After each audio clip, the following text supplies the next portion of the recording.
Hey guys, welcome back. And this is my 12.5 Recce. So I'm gonna give you a quick rundown of all the components, and then I'm gonna tell you why I prefer the 12.5, because this is my current go-to, my 12.5 mini Recce concept. I wanted to do this as a project out of boredom years ago, and we're talking about 3 years ago now, maybe a little bit more than three. And in its current configuration, I've been running it like this for about a year and a half, um, minus the barrel. The barrel was swapped out about 5 months ago. But let me jump right into this because I don't want to make this longer than it has to be. So starting up front is my suppressor. This is a AAC Ranger 5. It's a shorter can, so it's right about 6 inches, just a hair under 6 inches overall length. The mount is it's a Griffin Armament Plan A taper mount system, but this particular mount is from Echo Machine because it's titanium.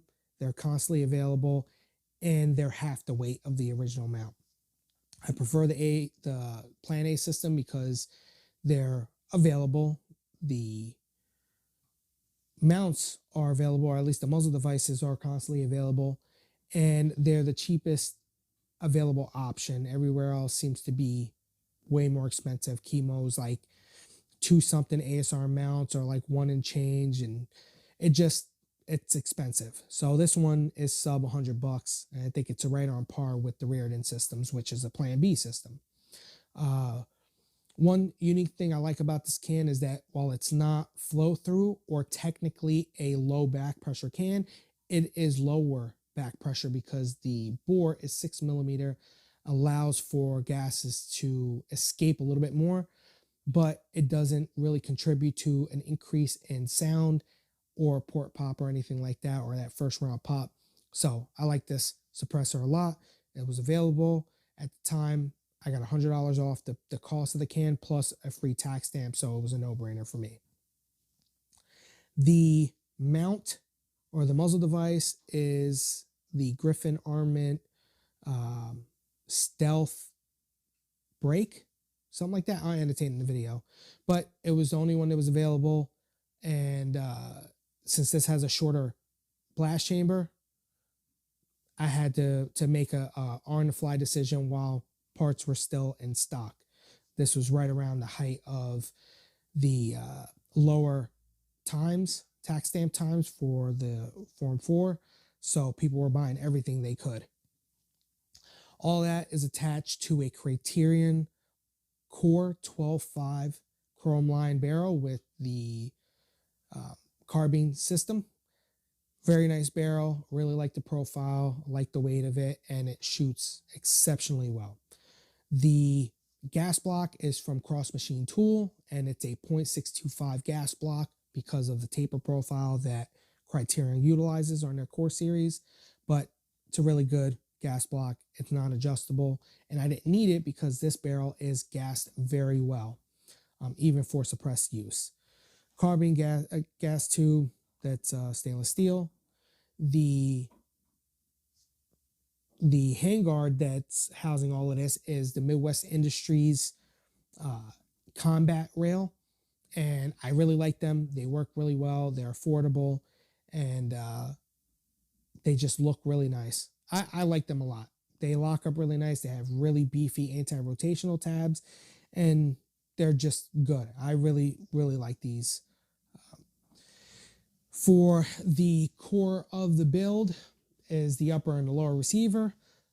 The upper is Aero Precision M4E1. Lower is also the M4E1 as well.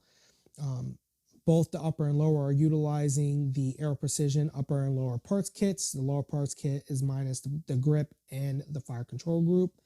In the upper, the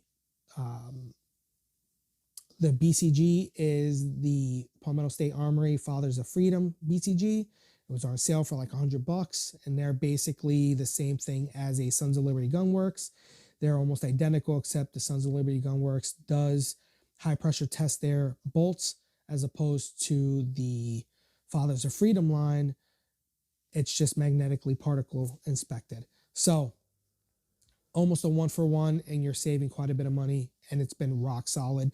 The lockup on this, when I headspaced this barrel to the bolt, it was nice, like almost perfect. So really good setup there. The charging handle is the Griffin Armament Snatch, or the suppressor normalized ambi configurable handle. Long name, really nice charging handle, and for suppressed use, in my opinion, based on my experience using Radians and others, the Arrow Breach and the Warhammer, there's a bunch of other ones that I used, but this one does the absolute best in terms of mitigating gas to the face for suppressor use, even with a full back pressure can. Going to the lower, the fire control group is a Geisley G2S. Very good, and they're my favorite triggers right now. And for the price, on sale, you get them for about $100 or less. I typically find them just under $100, worth every penny in my opinion. And the pistol grip is the BCM Gunfighter Mod 1. The Gunfighter grips are my favorite grips. I do like the B5 P23, P22 as well, but the P23 is a very nice, comfortable grip. I just don't like the beaver tail of it, and that's why I don't really run them as much as I'd like to. On precision guns, I will, because I don't really need to worry about getting my thumb around the grip.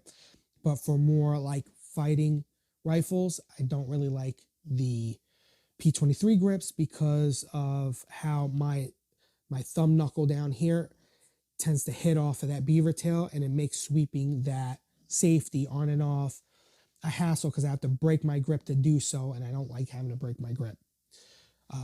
Trading issue, but I'm comfortable with this, so I keep it. Moving on back, the buffer system is the A5 system. It's my favorite buffer system. The end plate is a QDM plate. I think it's from Aero Precision as well. The buffer tube is from Triarch Systems, and inside the buffer is the Veltor A5 H0, and the spring is the Sprinko green spring. I love the A5 system as a whole, but I really love them for suppressed use. It makes tuning the gun much easier, and you get a lot more leeway with tuning without having to jump directly to an adjustable gas block. So really nice, and it worked out perfectly for this build. And to round it out, you have the SB Tactical SBA3 brace. Works. I had it in the house just laying around, and this is a pistol, being a 12.5. I do have an SBR. I'm planning on SBR in this one. It's just whenever I feel that the $200 is worth it. So I'll get to it eventually, but as of right now, it's pistol configuration. As far as the attachments go, I got a Goon Beam assault flashlight, which is a handheld, but it works well on the rifles, or on 5.56 rifles. I have it in an airsock on 1-inch mount. As you can see, I do have a light cover up top, and that cover has been modified to accept a IR filter. So jumping to the LAM, the laser aiming module is a Zenico Purse 4. I bought it like a month before the Ukraine war, like 4 weeks. It took 10 days to get to my house, and then less than 3 weeks later, it was the invasion. So I picked it up. At the time, they were $450 from Russia shipped.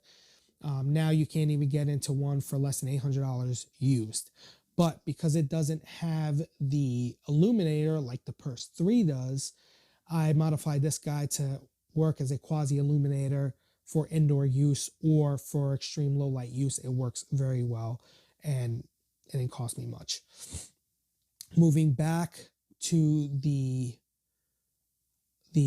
backup iron sights, they're the Magpul M-Bus Pros. They're my favorite backup iron sights. However, I will say the M-Bus 3s are actually really nice for the price, and being a composite or a plastic polymer flip-up sight. But these are my absolute favorite. And to the sling is an Edgar Sherman sling design. I do like Edgar Sherman. I think they're my favorite slings. They're very comfortable. I've had a ton of different slings. This is my favorite. It's in Tropic, Multicam Tropic. I kind of love it, and it goes with my color scheme on my upper and lower. And then to round everything out is the optic and the mount. So the optic is the primary arms PLXC with the Griffin Mill reticle. I think is the best reticle for a first focal plane LPVO on the market. That's my opinion. You may differ, but from my use and my experience, it's the best on the market, and I really love that that reticle. I can use it very fast on 1X like a red dot, and I can make hits out to 600 yards as long as I know my dope. It's been rock solid, this optic. I've taken it on multiple classes. I've taken it to multiple competitions, and it just runs and it does very well. It's shorter. It's the lightest thing at like 16.95 ounces, very light. So it keeps the overall package light or lighter. And the mount itself is from ADE Advanced Optics. You can find them on Amazon. They're $55 for the mount. They look very similar to the PLXC mounts or the PLX series mounts. I think there's a reason for that. If you go back a few years, you'll see that PLX during SHOT Show were teasing releasing these mounts. However, they end up dropping that, and then a few years later came out with their PLXC for like $300 more and US made, whatever. But it's essentially, it looks like the same exact mount, and you got 3 big cross bolts with 2 recoil lugs, and you can torque these down to 65 inch-pounds each bolt. So I've never lost zero as a result of the mount. I've never had a problem with any of the mounts. I have many of these mounts, as well as a few of my friends who have LPVOs run these mounts, and they are rock solid. And for $55, you can't beat it. So this is my 12.5 mini Recce. Now, why do I prefer the 12.5? Well, this was my first experience with a 12.5, and I went with the 12.5 because I wanted something that was going to give me a little bit more velocity while still maintaining a shorter overall package. And I was able to accomplish that with the 12.5 because even with 55 grains, I can still be very effective out to 500 yards. I still have plenty of energy enough to be effective when they hit, and I'm still supersonic. With 77 grains, I primarily run AAC 77 grain OTMs, and I maintain my velocity above the supersonic barrier, and I maintain energy similar to like being shot with a 9mm at like 25 or 30 yards. This will still, it's still going to do some damage at 600 yards. So I've effectively taken this out to 600 yards under stress during competition and training uses, and it's super effective. So it gives me that happy medium of being able to reach out and touch something if I need to, while also giving me a short enough package that I could do CQB with it if I absolutely have to. I don't ever want to have to do CQB if I don't have to, because it's the most dangerous thing you can do in terms of, you know, conducting any type of operation or having to go into a structure. So many unknowns, so many blind corners, and you got to be very, very fast and efficient. So I don't want to do CQB if I don't have to. However, I have the capability.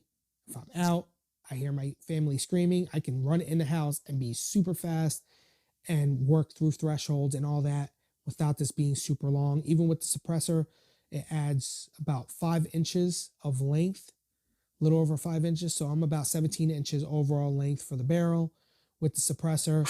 And if I absolutely have to, don't mind that, that's my dog. If I have to do CQB and I know I'm going to be in a more confined space, I can pop this guy off and really shrink that overall package down. But for these reasons, the ability to maintain velocity, the ability to maintain accuracy, the ability to maintain energy out the distance, and the ability to work within confined areas in a CQB-like fashion and be very efficient, are the reasons why I really love the 12.5 and why I've adopted it as my current go-to.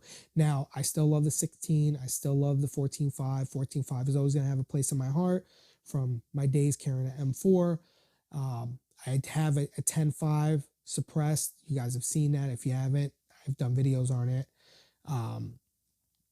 And that is the Mod Zero, the Mark 18 Mod Zero clone that I did. I love the 12.5 for all the reasons I stated.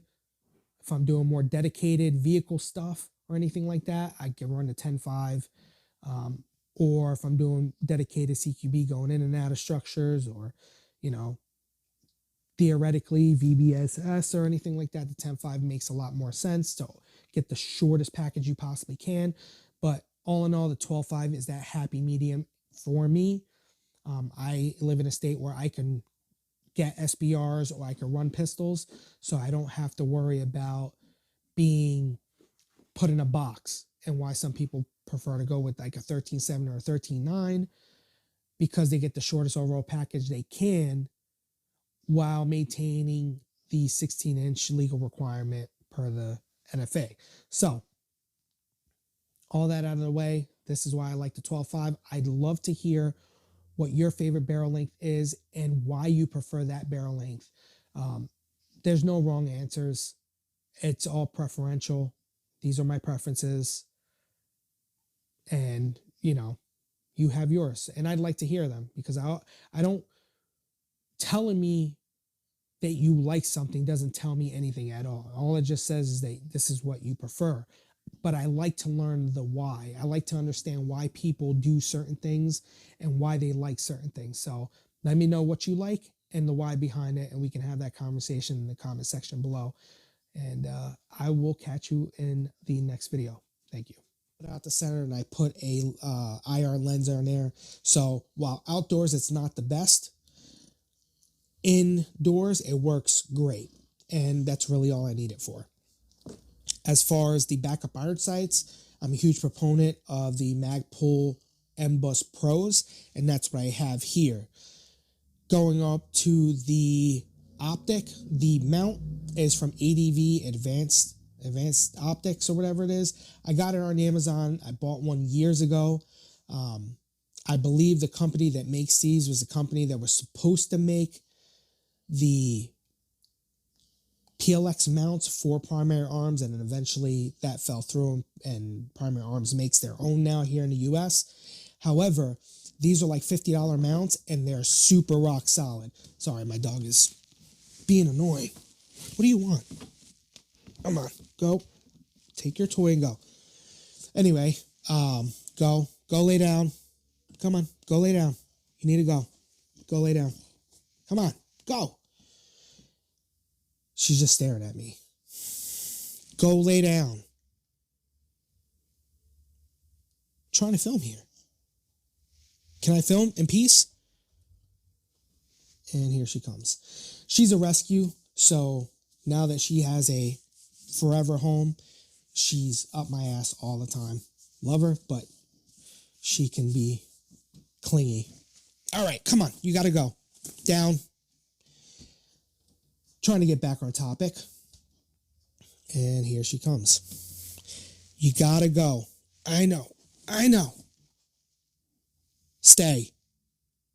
Stay. Sit.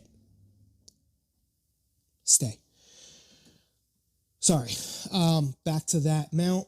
It's like $55 on Amazon, and it's been rock solid. I have them on like 3 or 4 different guns. I've even...